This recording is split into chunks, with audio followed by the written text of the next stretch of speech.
इस video lecture में हम लोग लाइसोसोम्स के बारे में पढ़ेंगे। लाइसोसोम्स हमारे सेल के अंदर प्रेजेंट होते हैं और लाइसोसोम्स का वर्किंग और उसका स्ट्रक्चर फंक्शन स्टडी करने से पहले हम लाइसोसोम की डिस्कवरी के बारे में बात कर लेते हैं और ब्रीफ से इंट्रोडक्शन देखने के बाद फिर हम इसकी वर्किंग के बारे में बात करेंगे। तो लाइसोसोम्स क्रिस्टियन डी ड्यूवी ने डिस्कवर किए थे लिवर सेल्स के अंदर।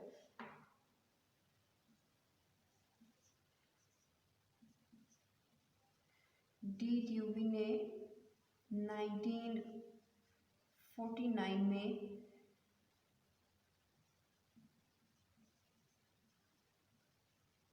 लिवर सेल्स में लाइसोसोम्स को डिस्कवर किया था।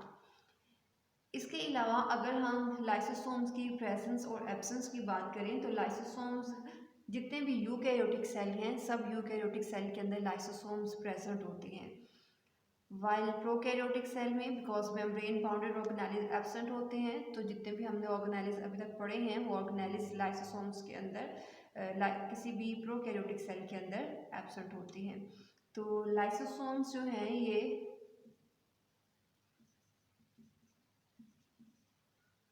सब यूकैरियोटिक सेल के अंदर प्रेजेंट होंगे।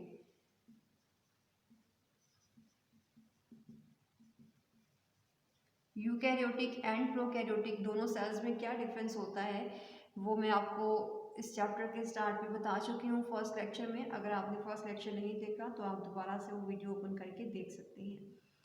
तो सब यूकैरियोटिक सेल हैं। जस्ट यहाँ पे जो आरबीसीज होते हैं ह्यूमंस के अंदर, जो ह्यूमंस के रेड ब्लड सेल्स हैं वहाँ पे लाइसोसोम्स या जितने भी ऑर्गेनेलिज हैं वो आपने पहले भी पढ़ा कि वो एब्सेंट होते हैं, तो लाइसोसोम्स भी एब्सेंट होंगे।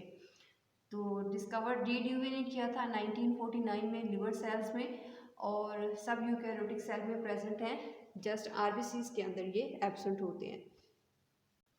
इसके अलावा कुछ फंजाई के अंदर लाइक न्यूरोस्पोरा के अंदर भी ये एब्सेंट हैं और प्रोटिस्ट लाइक यूग्लिना के अंदर भी लाइसोसोम्स एब्सेंट होते हैं। डिस्कवरी के बाद और प्रेजेंस के बाद अब हम देख लेते हैं कि लाइसोसोम्स का नंबर कितना होता है। तो लाइसोसोम्स का नंबर वेरी करता है।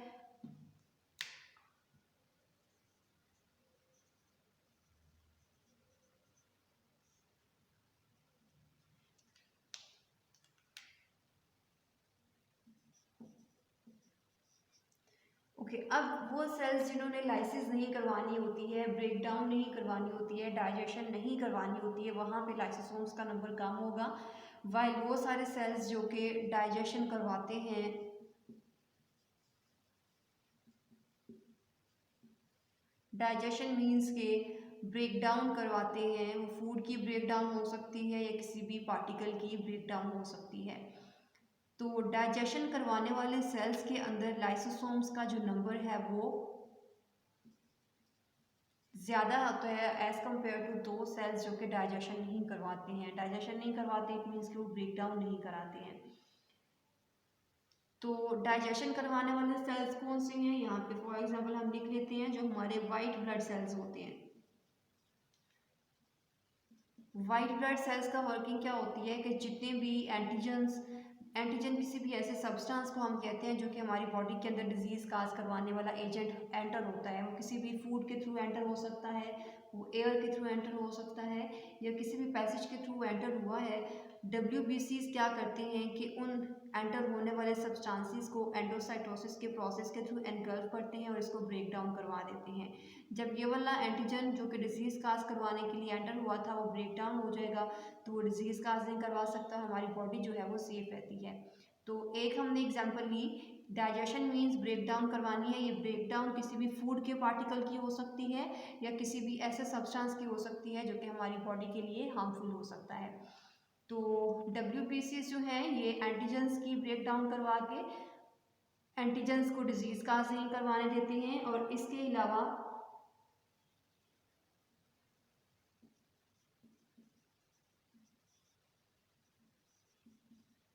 फैगोसाइट्स भी कुछ ऐसे सेल्स हैं जो कि फॉरेन पार्टिकल्स को फैगोसाइटोसिस के प्रोसेस के थ्रू इनटेक करते हैं, उसको ब्रेक डाउन करवाते हैं और फाइनल प्रोडक्ट के अंदर चेंज कर देते हैं। फैगोसाइटोसिस का प्रोसेस मैं आपको सेल मेम्ब्रेन के टॉपिक में बता चुकी हूँ। अगर हम शेप की बात करें तो लाइसोसोम्स की सिंपल सी शेप है,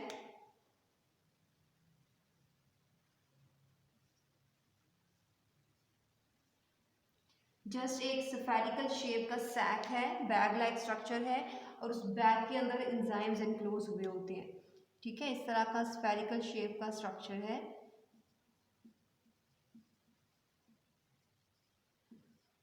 और स्फेरिकल शेप के स्ट्रक्चर के अंदर जो चीज़ एनक्लोज हुई है वो एंजाइम्स हैं।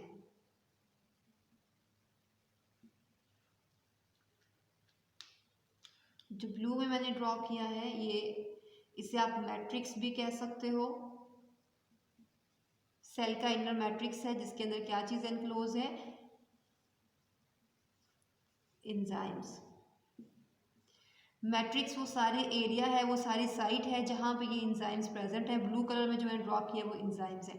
ठीक है, जैसे साइटोप्लाज्म आप लोगों ने बोला था कि सेल मेम्ब्रेन की इनर साइड पे जो भी एरिया होता है, जो साइट होती है, जो जगह होती है, उसे आप कहते हो कि ये साइटोप्लाज्म है।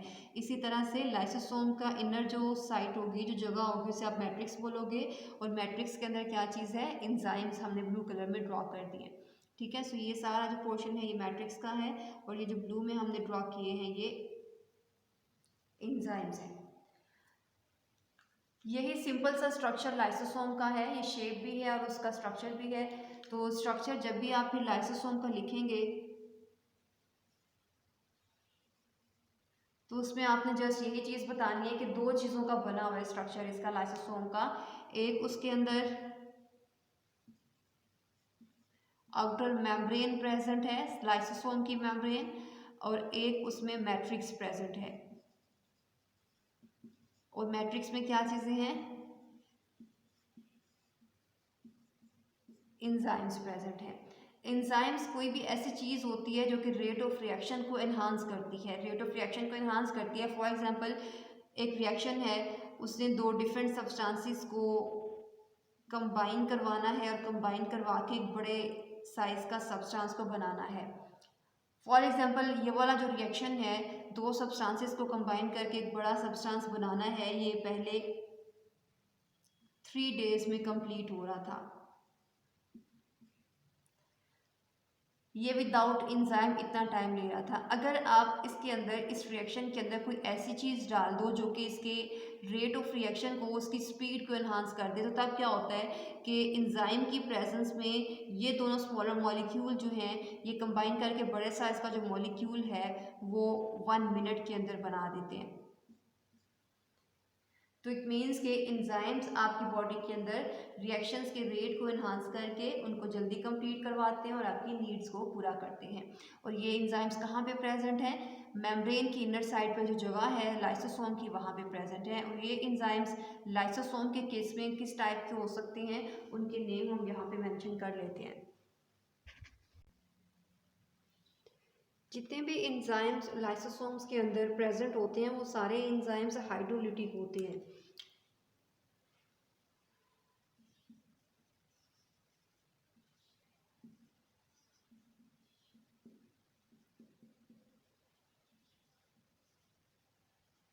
हाइड्रोलिटिक मीन्स, यहाँ पे हाइड्रो का मीनिंग है water and lytic is from lysis, lysis means break down कराना।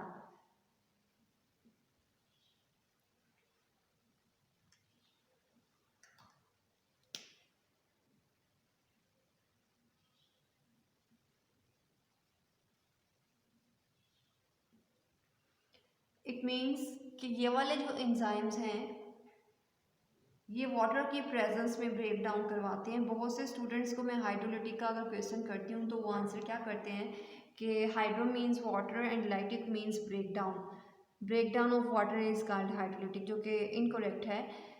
हाइड्रोलिटिक जो है इसमें वाटर की इन्वॉल्वमेंट तो है, लेकिन वाटर की प्रेजेंस में किसी भी बड़े साइज के मॉलिक्यूल को ब्रेक डाउन करवाया जाता है स्मॉलर पीसीस के अंदर।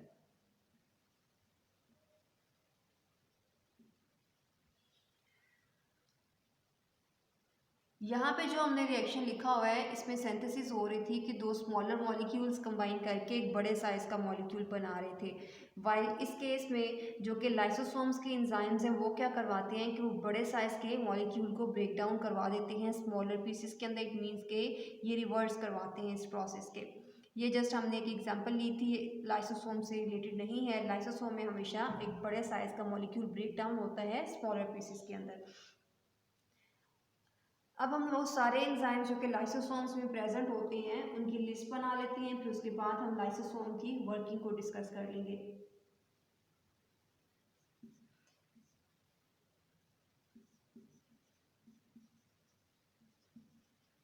प्रोटीएजेस एंजाइम्स प्रेजेंट होते हैं फर्स्ट जो लाइसोसोम के अंदर हैं। सेकेंड एंजाइम जो कि लाइसोसोम के इस मैट्रिक्स में प्रेजेंट होते हैं वो न्यूक्लियेसिस हैं।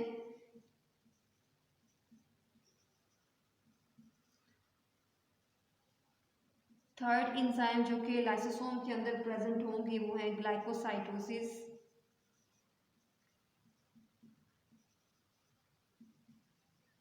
ग्लाइकोसाइडेसिस के बाद फोर्थ एंजाइम जो प्रेजेंट होगा लाइसोसोम के मैट्रिक्स में वो है एस्टरेसिस।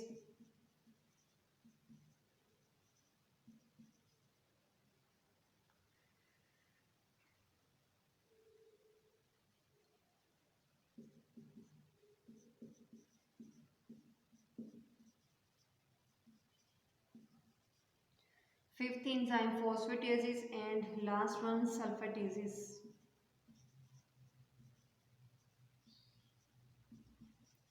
ये वो कुछ एंजाइम्स हैं जो मैंने एनलिस्ट किए हैं। इसके अलावा भी बहुत से लाइटिक एंजाइम लाइसोसोम के अंदर हो सकते हैं। अब ये प्रोटीएसिस क्या कराते हैं, ये प्रोटीएसिस जितनी भी प्रोटीन इस लाइसोसोम के अंदर आएगी उसको ब्रेक डाउन करवाएंगे। अगर कोई न्यूक्लिक एसिड का बना हुआ सब्सटेंस लाइसोसोम की बॉडी के अंदर आता है तो वो न्यूक्लिक एसिड्स को ब्रेक डाउन करवाने के लिए न्यूक्लियेसिस एंजाइम्स प्रेजेंट होते हैं। Because nucleic acid two type के होते हैं, डीएनए और आरएनए। ये हम बायोकेमिस्ट्री के अंदर पढ़ेंगे। तो ये जो दो टाइप के हमारे पास न्यूक्लिक एसिड हैं, डीएनए और आरएनए, इनको ब्रेक डाउन करवाने के लिए न्यूक्लियेसिस भी डिफरेंट होते हैं। अगर तो न्यूक्लिक एसिड डीएनए है तो उसको ब्रेक डाउन करवाने के लिए जो एंजाइम होगा वो होगा डीएनएसिस। वाइल अगर न्यूक्लिक एसिड आरएनए है तो आरएनए को ब्रेक डाउन करवाने के लिए जो न्यूक्लियस लाइसोसोम की बॉडी के अंदर वो होगा आरएनएज।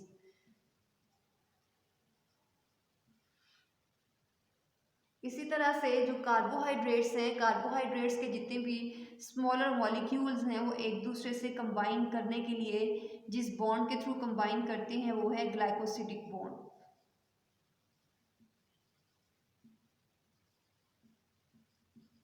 तो ग्लाइकोसिडिक बॉन्ड को ब्रेक डाउन करने के लिए जो एंजाइम यूज होता है वो है ग्लाइकोसाइडेसिस। अब ये ग्लाइकोसिडिक बॉन्ड दो डिफरेंट शुगर के मॉलिक्यूल्स के दरमियान है और ये शुगर के मॉलिक्यूल्स किसी भी कार्बोहाइड्रेट की क्लास को बना रहे होते हैं। तो कार्बोहाइड्रेट्स को ब्रेक डाउन करवाने के लिए, उनके ग्लाइकोसिडिक बॉन्ड को ब्रेक डाउन करवाने के लिए जो एंजाइम यूज होता है वो है ग्लाइकोसाइडेज। इसके अलावा न्यूक्लिक एसिड्स में ही डीएनए और आरएनए के केस में जो फॉस्फेट ग्रुप न्यूक्लियोटाइड्स के अंदर कंबाइन हुआ होता है वो ईस्टर लिंकेज के थ्रू कंबाइन करता है। तो कोई भी ऐसा सब्सटेंस जो कि लाइसोसोम की बॉडी के अंदर फैगोसाइटोसिस के प्रोसेस के थ्रू अगर ऐसा आया है जिसमें ईस्टर बॉन्ड है तो ईस्टर बॉन्ड को ब्रेक डाउन करवाने के लिए एस्टरेसिस होंगे। फॉस्फेटेसिस नेम से ही आपको पता चल रहा है कि ये फॉस्फेट ग्रुप को ब्रेक डाउन करवाएंगे। एंड सल्फेटेसिस किसको ब्रेक डाउन करवाएंगे, ये सल्फेट को ब्रेक डाउन करवाएंगे। ओके, ये कुछ एंजाइम्स हैं जो कि लाइसोसोम के इस मैट्रिक्स के अंदर एनक्लोज हुए होते हैं। और अगर आप नोट करें तो जितने भी एंजाइम्स हमने यहाँ पे लिखे हैं वो सारे लाइसिस करवा रहे हैं। और लाइसिस का मीनिंग क्या होता है, ब्रेक डाउन करवाना।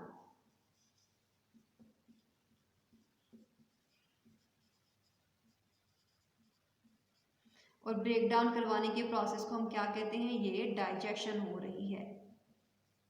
तो आप कह सकते हैं कि लाइसोसोम के मैट्रिक्स में जितने भी एंजाइम्स हैं वो डाइजेशन करवाने में किसी भी फूड के पार्टिकल को या सॉलिड पार्टिकल्स को, चाहे वो उसका अपना ऑर्गेनेली है, चाहे वो एंटीजन्स हैं या फूड पार्टिकल्स हैं, उसको वो स्मॉलर पीसेस के अंदर ब्रेक डाउन करवा देगा।